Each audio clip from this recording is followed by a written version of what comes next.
कहाँ हैं अनीसुल गुरबा के यतीम।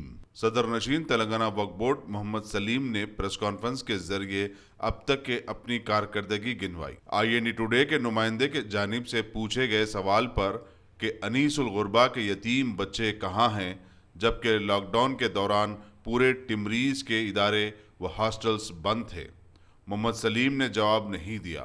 मजीद पूछे जाने पर वक्फ बोर्ड चेयरमैन ने दरख्वास्त के जरिए जवाब तलब करने का मशवरा दे डाला। आइए सुनते हैं मोहम्मद सलीम ने क्या कहा। अनीसुल गुरबा को एक कमर्शियल प्रॉपर्टी के तौर पर जबरदस्त बनाया जा रहा है, आमदनी बनाई जा से, मगर उनके जो मासूम बच्चे थे, यतीम नसीर बच्चे, वो कहाँ हैं साहब? लॉकडाउन के मामले में वक्फ बोर्ड क्या देखा उनको? अभी तो रेसिडेंशियल स्कूल भी बंद है, बच्चे कहाँ हैं? अनीसुल गुरबा के बच्चे जो है टेमरीज स्कूल में अच्छे से अच्छे तालीम ये कर रहे थे। जब बंद है तो फिर वो बच्चे हमारे को एप्लीकेशन नहीं दी है, और वहां पर बिल्डिंग जो है ना बन रही तो कमर्शियल बोल के नहीं है। अनीसुल गुरबा के लिए CM साहब, अजहर साहब, अकबर साहब का अचीवमेंट है उसमें। हम बच्चे कहाँ हैं कुछ नहीं, वो बच्चे कहाँ, वो बच्चे यतीम नसीर बच्चे कहाँ हैं साहब? वो बच्चे कहाँ हैं? टेमरीज की आज 1.5 साल से बंद है। अरे भाई एक मिनट, आपके खुद बच्चे कहाँ हैं आप बोलिए मेरे को।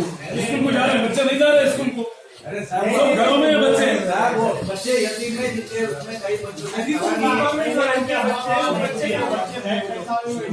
गायब नहीं है, उसके ऊपर इंक्वायरी कराएंगे हम। अगर इंक्वायरी करा के बता देंगे हम सब जगह है बच्चे।